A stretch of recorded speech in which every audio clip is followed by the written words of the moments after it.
you need a lot of an introduction, to be honest. And no, because you're one of the, one of the classics, El Clásico. You're like the new El Clásico. But the interesting ones, not the football ones nobody cares about. You've been working with a lot of teachers and preparing materials and making teachers' lives a bit easier in many different contexts. So I know you through your role in TESOL, but maybe some of the attendees or somebody else, probably Jessica, who's also one of the classics. Yes. Knows you in many other different roles. You've kindly share with us, I updated the program, so please people have a look at the program and check out all the things that Annie shares with teachers generally. So you've got a YouTube channel, you've got you have also share your interest in other social your links in other social networks. Yeah. So please feel free to have a look and get in touch. And yes, and I'm in the process of updating my blog. I used to have a blog on Blogspot, but I have migrated everything to Word reference, so I will soon be, it will soon come live again. Okay, well, that's so productive. You have all my admiration. Okay, so yeah, so I mean, feel free to start when you want. Okay. I think we are recording, everything's fine. Just a reminder to people to check your attendance after. You can use the QR code we posted on the program, or you can just use the link on the convention website. Okay, and there's a chat as well, as you know very well. And exactly, so feel free to share things, comments and questions, and whenever you want, you can have a look. Fine, lovely. Okay, so let's rock and roll. Okay, so how do we help our students become better writers? That's a question that I think that gives all of us nightmares. Because many a time, what we do is give more practice, but writing more without improving each time is like practicing the same wrong notes in a guitar or a piano piece. So we have to find out what is wrong and how we can fix the problem. And to do that, we need to monitor, diagnose, and provide feedback. And the way to do it is by implementing formative assessment, or at least that's how I see it. So let's see. Anytime we assess students, we assess either in a summative or in a formative way, right? So summative assessment or assessment of learning usually occurs at the end of an extended period of teaching, like, for example, at the end of a unit, at the end of a lesson, at the end of the academic year. And the aim is determining who has mastered the content and who hasn't. Now, on the other hand, the aim of formative assessment or assessment for learning is not to determine who has succeeded and who hasn't, but to provide guidance to the student through specific descriptive feedback. So, according to Paul Black and Dylan William, whose work I recommend, and it has been highly influential, assessment becomes formative when the evidence of this assessment is used to adapt the teaching to meet the needs of the students. So this kind of assessment emphasizes learning rather than grading. Students don't receive a grade, but feedback that helps them to improve. So what makes an assessment formative is what the teacher does with the information this assessment generates. And sometimes people think that all assessment is formative. No. Assessment only qualifies as formative when a teacher gathers, interprets, and uses information about a student performance for the purpose of teaching differently and more effectively. Now, let's have a look at the stages of formative assessment when applied to writing. Now, formative assessment transforms the writing process because students are monitored, diagnosed, and given feedback through each step of the writing process. That is, basically what it does, it's adding the revision part of the writing process into each part of the process. So when students arrive at the formal revision stage of this process writing that we have, their work has been revised and assessed many times.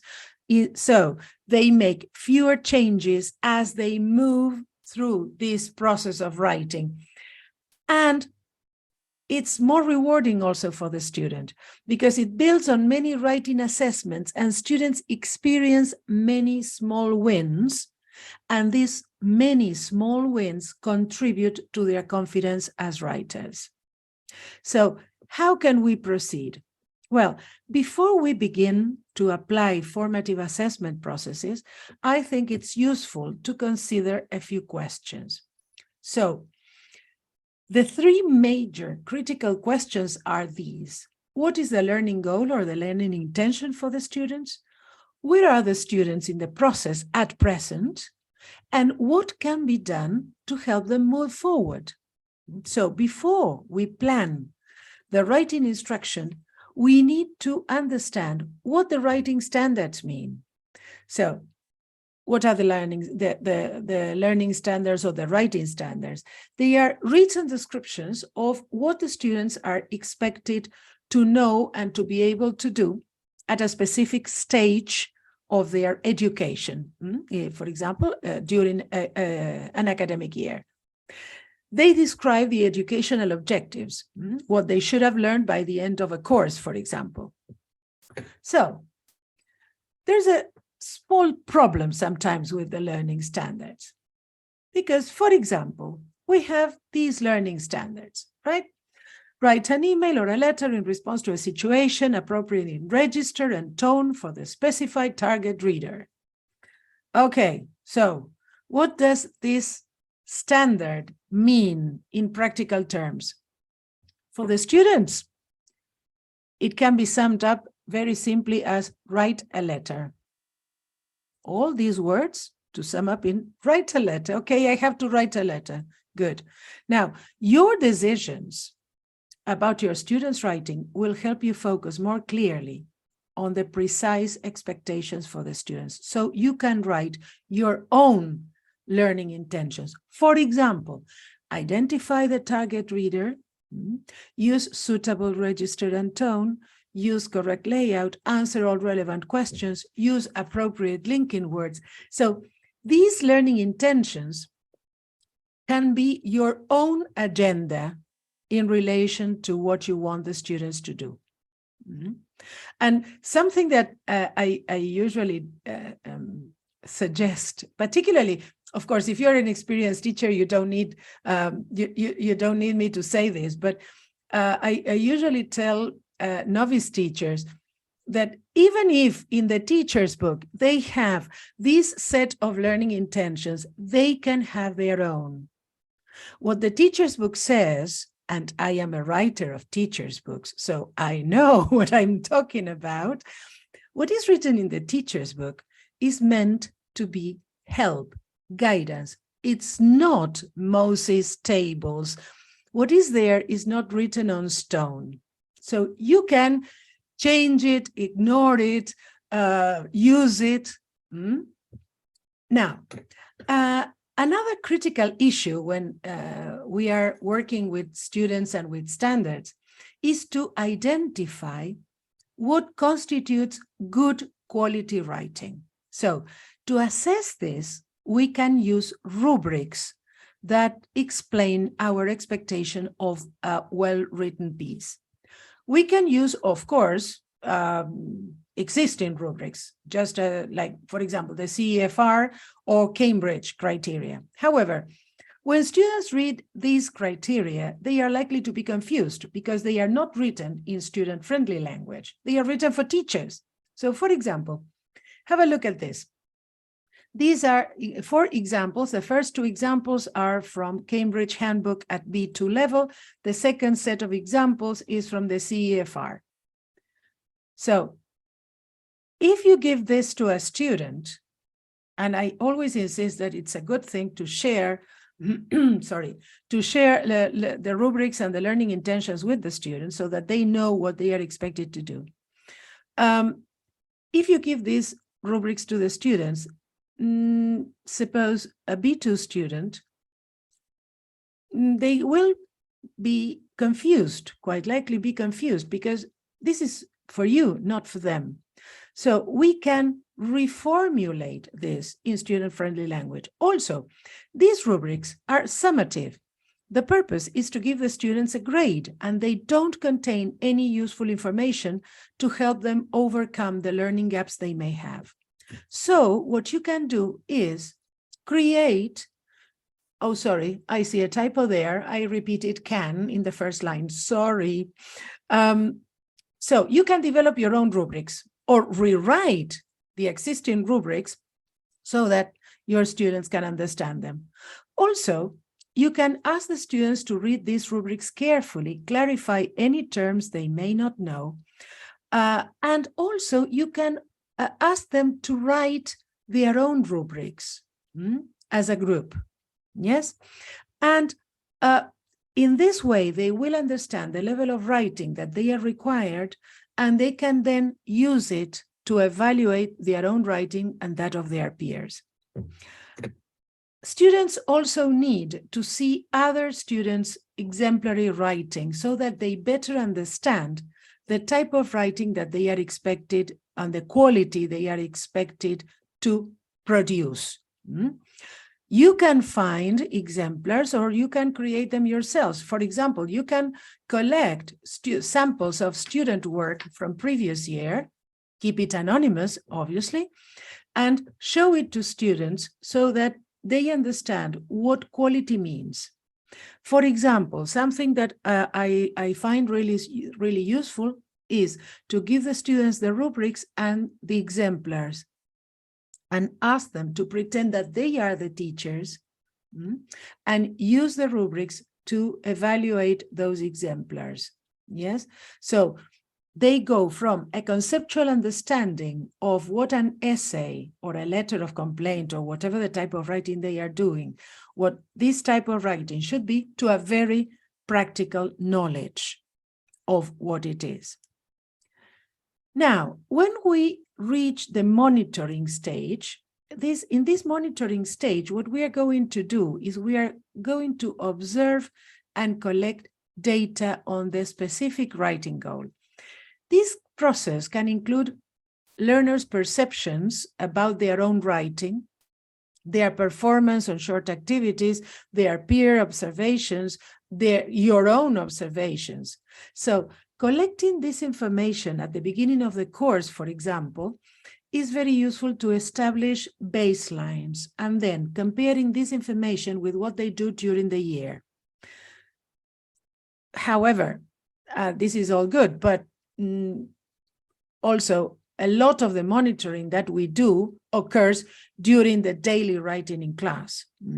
But it's a good idea to establish a baseline. Yes, so you can, for example, develop a short self-assessment or self-perception survey and ask students to identify their perceived strengths and weaknesses. So, for example, you have this kind of table, yes? So they enter their name here, the class, if you wish, the types of previous writing that the students have done. You can use this all along the year. For example, students can keep a writing log and use this table to enter, for example, the approximate number of times they have done this type of writing, approximately. What they think are their strengths in this particular type of writing and what they think they need to improve. Then they can get together in groups, compare their tables, and create a list of things that they already know how to do quite well and other things that they need to improve. This shouldn't take you more than 5-10 minutes at most. And so here you have a very useful source of information and a baseline of their strengths and gaps, and you can plan for future support or challenge. And also, I think it's important to let them know why you are doing this.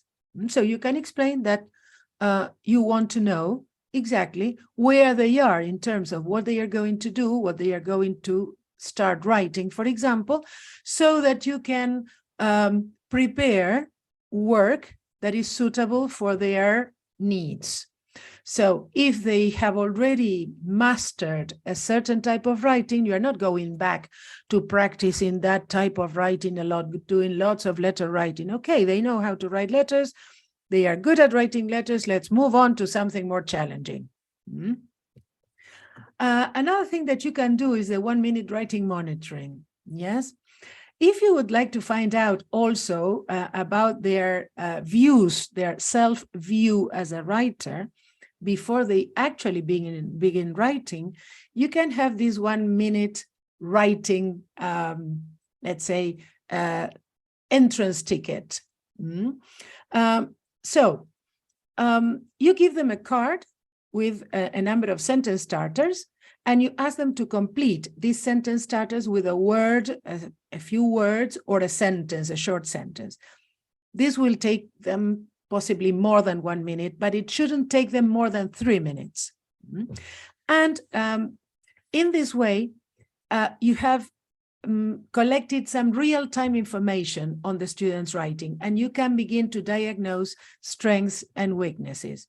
So you compare the present status of the students to the expected level in the standard, then you select an appropriate strategy that will help them move forward to the expected level if they haven't reached it yet. And you can prepare, as I said before, challenge or support work. Now, often this diagnosis happens in a second because you observe the students and you immediately know what the situation is. But some other times you need to look through the data before you do the diagnosis, because especially if you have, that is, if you're teaching one-to-one or you have a very small group, that's very easy to do. But if you have a large group, sometimes it's quite difficult to have all the students within your radar. So this will help you evaluate where all the students are. Now, once the diagnosis is made, you are ready to give formative feedback for students to improve their writing. So formative feedback focuses on what is said to the students and how it is said, so that they will understand what you said, emotionally accept what you tell them, be willing to make the change, and actually implement the change. Because feedback is only successful if the student's performance, if the student's learning improves. And this depends on their capacity to understand the feedback, to have the inclination to accept the feedback, and to act upon it. Depending on the number of students who have the same learning gap, you may give whole class feedback, small group feedback, or individual feedback. Now, let's have a quick look at the feedback that we give. Let's see. Here we have some examples of feedback. Which of these 5 examples would you say are examples of quality formative feedback? If you wish, you can put the letters in the chat, or you can enable your mics and tell me what you think. Have a look and tell me, which of these 5 pieces of feedback do you think represents quality formative feedback?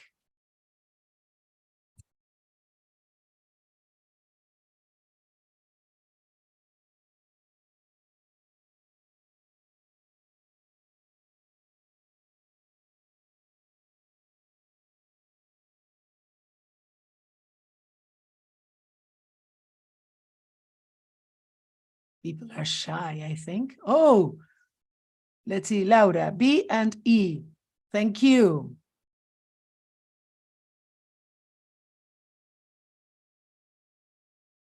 Would you like to tell us why you think so?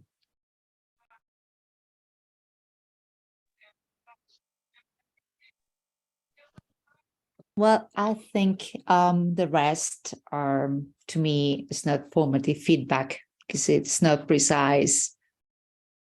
Perfect. That's right, spot on.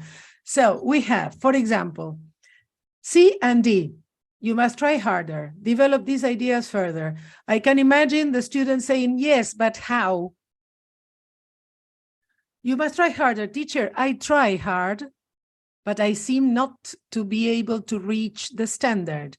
Develop these ideas further. How? So this doesn't give enough direction to the student on how to improve their work. A, beautiful, neat work. Lovely, wonderful, very positive, gives praise, but it doesn't highlight exactly why this piece of work is so good.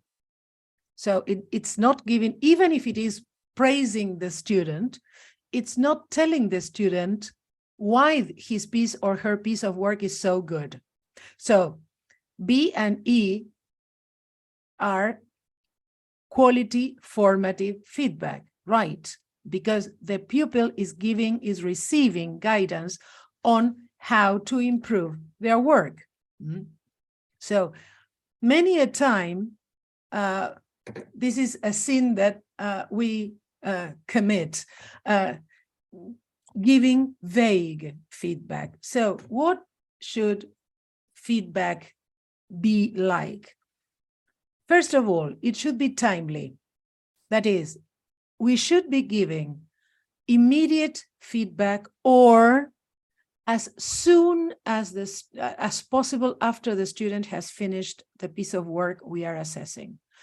Giving feedback a week after the student has submitted work is of no use because they are going to look at the page. I can see them doing that.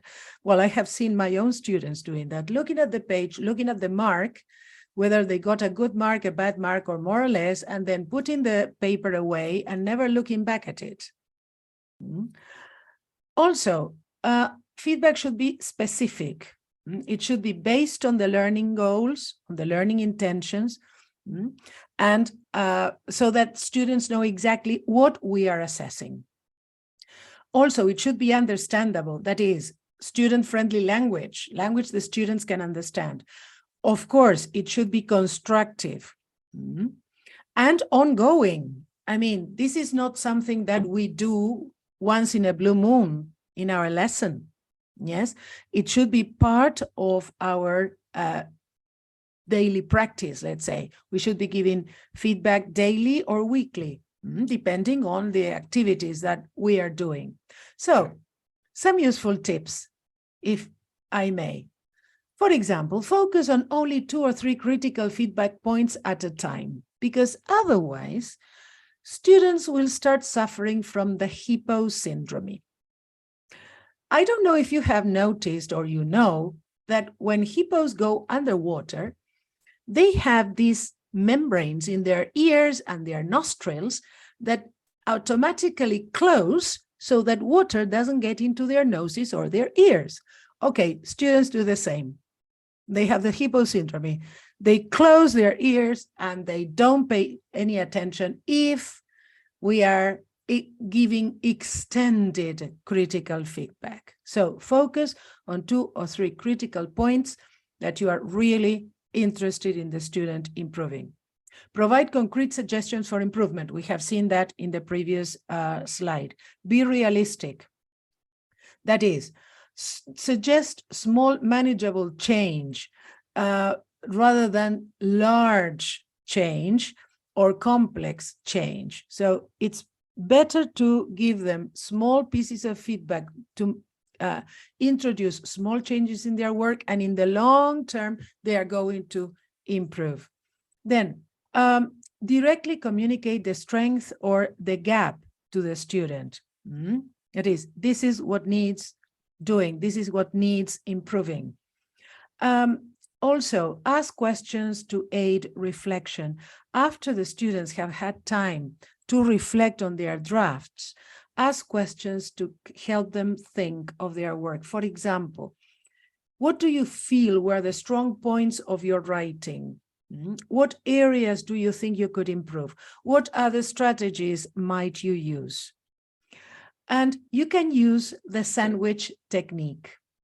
The sandwich technique is this one. Students hear a piece of good news about learning, about their performance, then the bad news, let's say, what they have to improve, and then some more good news. Students need to hear at least 3 positive comments before they believe they are really positive. That is according to research. But it's always good to give praise. Oh, you did this very well. This is great, blah, blah, blah. Then, but I think that you could have improved this. You should improve this, and then some more praise.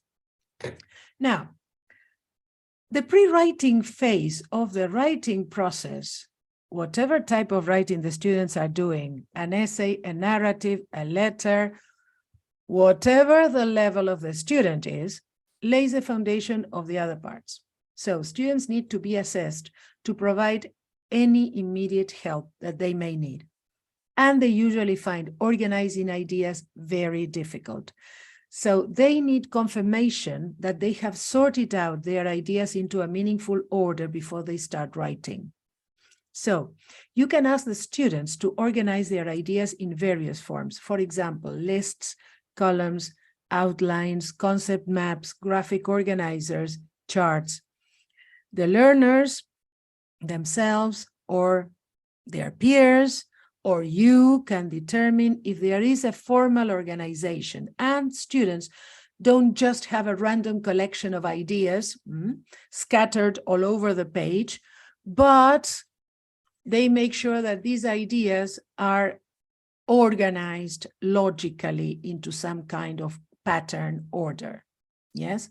So if students find organizing ideas difficult, what you can do is some of these things. Help them learn to organize all ideas into groupings or general categories. They can also use numbering systems. If they have established certain categories, for example, suppose that they are doing a cause and effect essay. If we are talking about older students or more advanced students, a cause and effect essay. So they are brainstorming ideas, and then they can give all causes a number. Say, number 1 is all causes, number 2 is the effects. Okay, so they start numbering all the ideas they have collected. Creating columns and writing the similar concept words, for example, similar ideas in the appropriate columns, using bubble concept maps in which they draw the bubble category and then they radiate smaller ideas for each major category. Or asking themselves questions, for example, do my categories differ from each other? Do they prove my point? Are they related to the task? Are the examples that I'm giving specific? It's also useful to have students work in pairs and examine each other's organization to see if they can find the categories and the ideas that don't belong. And for example, if students are working on this stage, let's say, of the writing, you can walk around, have a look at what they are doing, praise them for the ideas they have generated, pick a category, for example, and ask them to examine their ideas for any that may not fit or that they may have forgotten to include. And then once they have organized their ideas, they are ready to apply, to begin writing and apply formulas. And why do I say formulas? Because most writing follows the same formula. Sorry, most writing follows the same formula. And once they learn that most writing follows the same formula, they have the scaffolding they need to become better writers. For example, you can first establish the paragraph pattern. For example, most paragraphs have a topic sentence, evidence, and examples, right? So you can give students sample paragraphs, and they can label paragraphs and sentences in a paragraph and determine their role in the pattern. They can compare that pattern to the pattern of their own paragraphs to the usual pattern of a paragraph.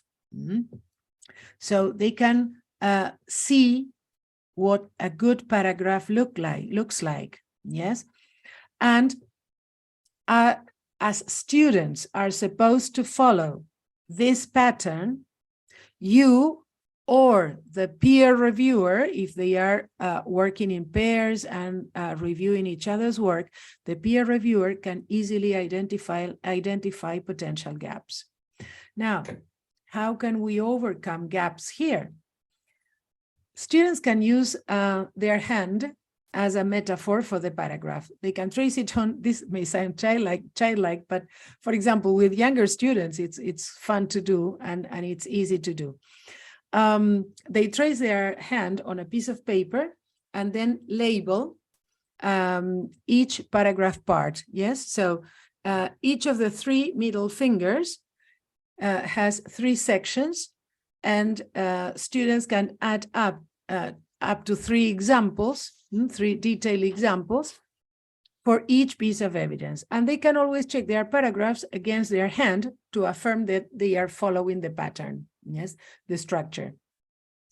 They can also be given a model paragraph and asked to label the key paragraph elements, for example, and remind them that not all paragraphs need to have a concluding sentence, for example.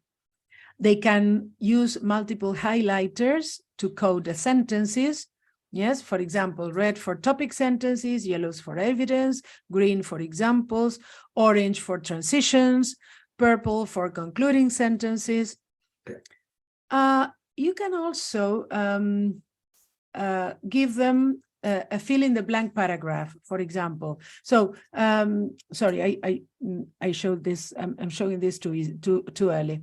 For an argument paragraph, for example, you can give them a fill-in-the-blanks paragraph where they can see the sentence types. So you give them the sentence types and they just fill in, and then they check it against a copy, for example, against a sample.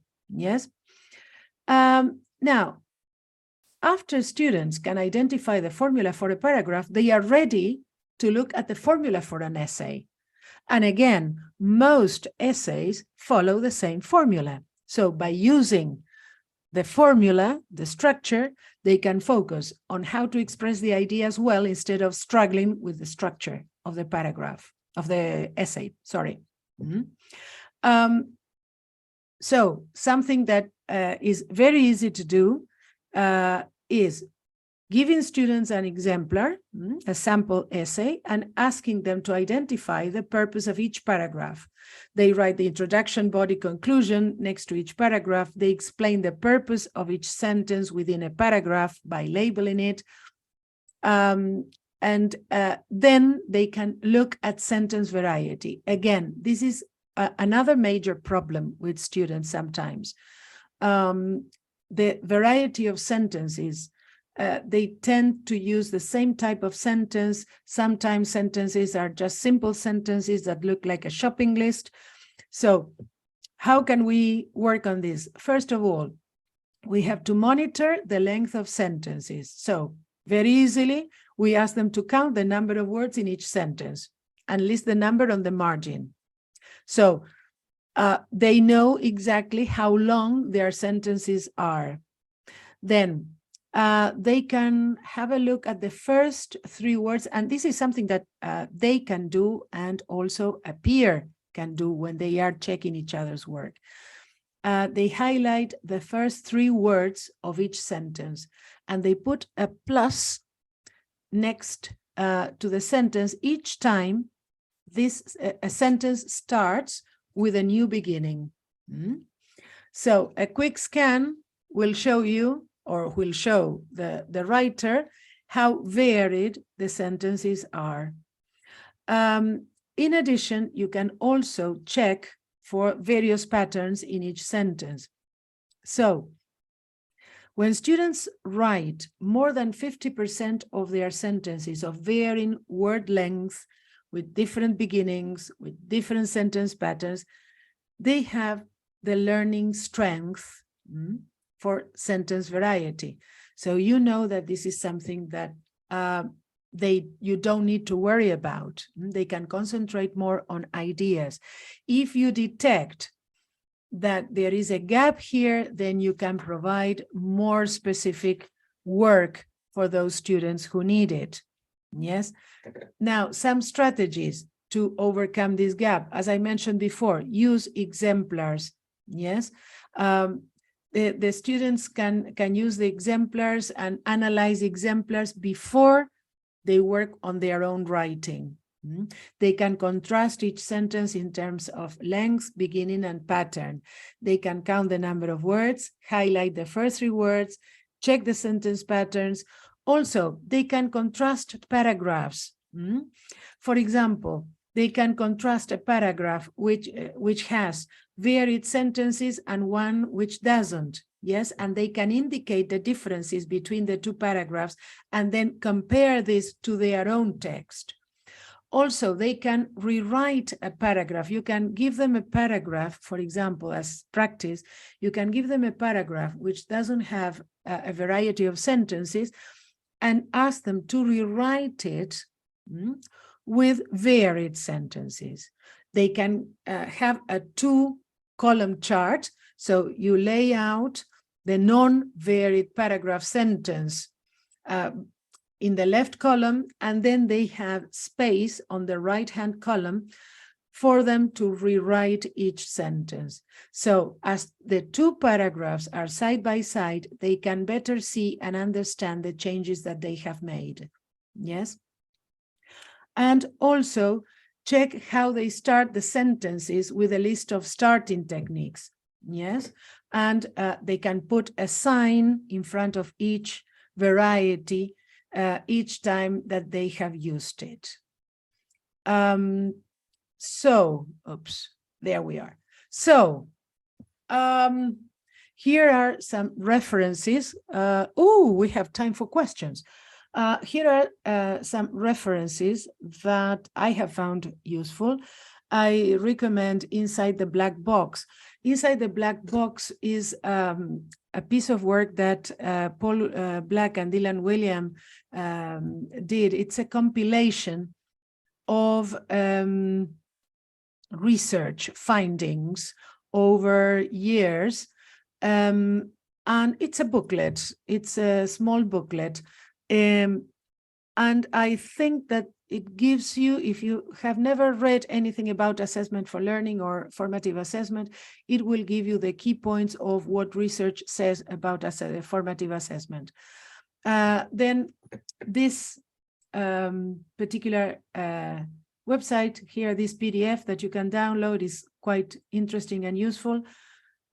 This book by Gershon will give you some practical ideas to use readily in the classroom. And also, I found this, although usually the OECD documents can be a bit boring, they are interesting to see how research, innovation, and policy is going on in Europe. Also, if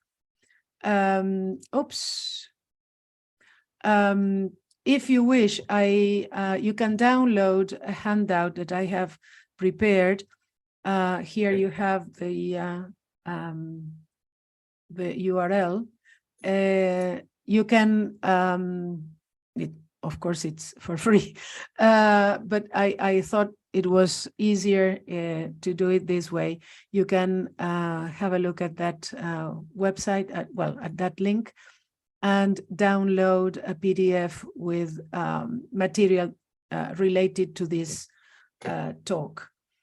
And also, if you want to contact me, here you have my contact, my email. You can find me on LinkedIn, on Facebook, on Instagram.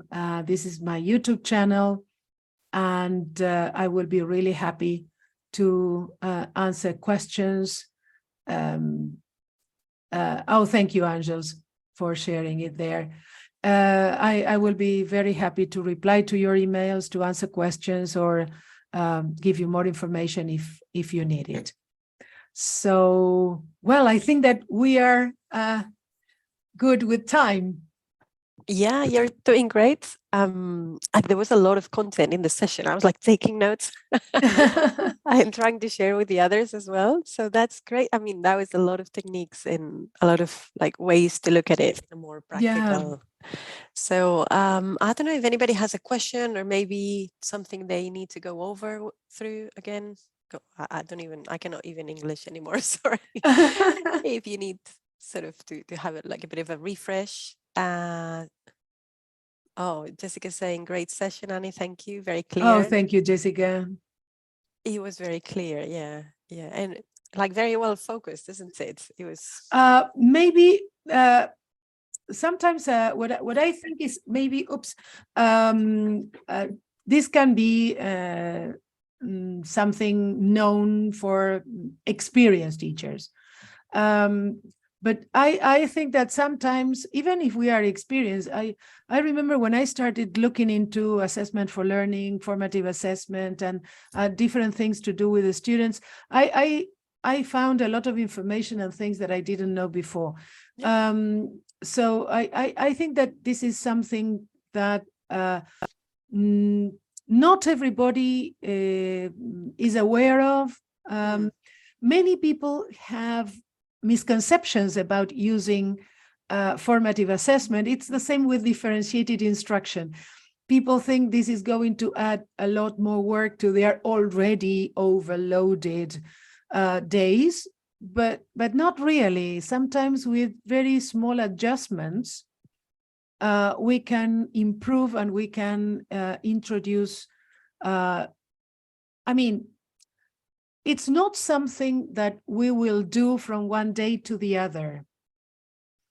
I always tell teachers, don't try to do everything at the same time, to do everything in 1 week. Okay, on Monday, I'm going to do all this. No, because you are going to be discouraged. The students are going to be confused. They will not know, will say, okay, my teacher was in a Congress last weekend.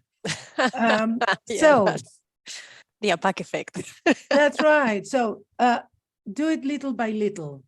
Do it little by little. Yeah. Implement change gradually, take baby steps, and in the long run, you will see. This is a long process.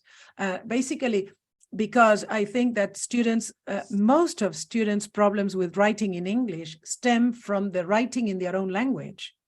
Yeah. Many of them, and this is something that I saw in Argentina in my years teaching there, and something that I've seen here in Spain. Many students do not have the skills for writing in their own language. They are not used to writing different genres in their own language. Yeah. So, for example, if we want them to write creatively, oh my God. So this is something that we need to be very patient about and go gradually and as I say, baby steps. Yeah. I remember I did that with the rubrics when I first heard about rubrics. Yeah. Suddenly all my assessments. Yeah. And it's true. I mean, like, I think when students, because English kind of masks other problems they have. So they think it's English. It's because I don't know English. And when you talk to the other teachers, actually, you find out that they have the exact same problems. That's right. Yeah. That's right. You're right. And another thing that I've discovered over the years is that many a times we teachers of English are kilometers ahead of the teachers of language, for example, be it Spanish, Catalan, or whatever the language of the students is.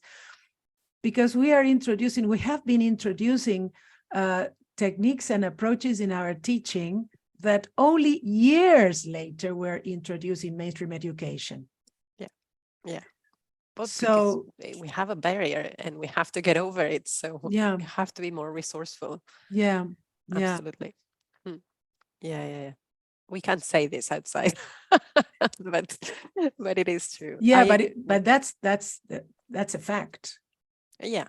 I remember when project work was all the rage in Argentina, and I said, what? But we've been doing this for years in English. And I remember my students telling their teachers, oh yeah, we've been doing this with my teacher of English for a long time. Yeah, no, absolutely. I think it's because we have to engage in so many ways, and it is very complicated. Yes. Yeah.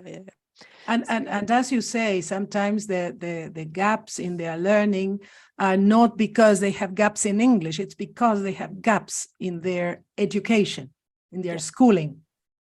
Yeah. Let's not don't get me started there. But I feel there's a lot of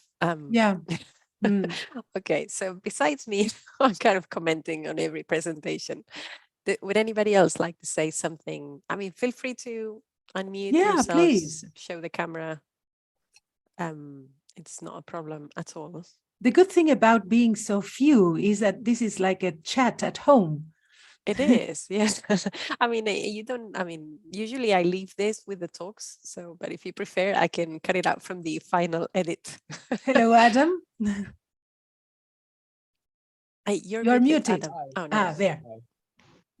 No, I've been doing a lot of this stuff because I'm teaching some kids in bachelorette to get them ready for the POW. And usually I approach it where I'll give them feedback on one of the aspects per week, because otherwise it's just overwhelming. So one week it might be about cohesion, another week about adjectives and adverbs, another week it might be about grammar, and so that they're not getting too much feedback about what they could be doing or what they missed.